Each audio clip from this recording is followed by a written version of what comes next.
Иако не се надеваат на ништо, па дури не би прифатиле да видат нешто. Сепак се чини дека не им е баш пријатно што не достига повик. Комуникацијата не е отежната. Таа изгледа и не постои. Јас не креам на непознати броеви. А имаше? На Мицковски му го имам, ама ми нема звонец, така да не си има ја.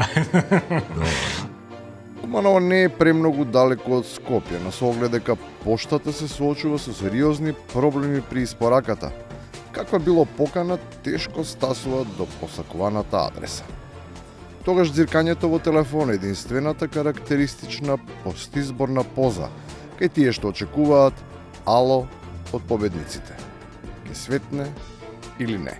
Добро, што е сега со знам, од таму велат покана не добиле, ваш партиски колега, од Савајлето објави дека и знам на Максим Димитриевски ќе биде покането. Не е известно дали знам ќе биде дел од идната влада. Според пророчките тези од другата страна од градот, на сцена е српската карма. Ако влезат, тие во друштвото се претпоставува дека би биле налик на социјалистите на Дачич, а за своите се предвидува судбината на Тадич. Овие бројки се под личко достојанство. Не водат во еден амбис многу препознати во соседството во Србија. Сојузот кој го победи диктаторот Милошевиќ се распадна како сапуница и сега не може се состава 20 години.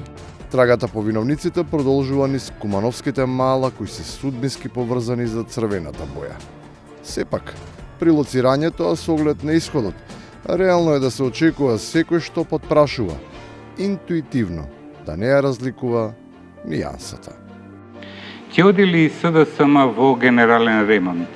Е првото прашање до Оливер Спасовски, кој безмалку од 1994 година е член во СДСМ,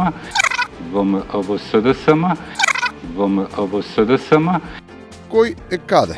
Ке се види веројатно уште на конститутивната седница. Ама најинтересно е дека со оглед на истиот број пратеници може да се очекува тепачка за тоа кој ќе биде на шефовската страна од парламентот. Го кажа во еден мој текст, дури оној визуелен аспект, дали во првите редови на десната страна на опозиционата ќе стоят ДУИ или ќе стоят СДСМ. И на крајот, можно е СДСМ за прв пат да остварат превласт над ДУИ, ама само затоа што Европскиот фронт одигра со марксистичко-ленинистички кадри.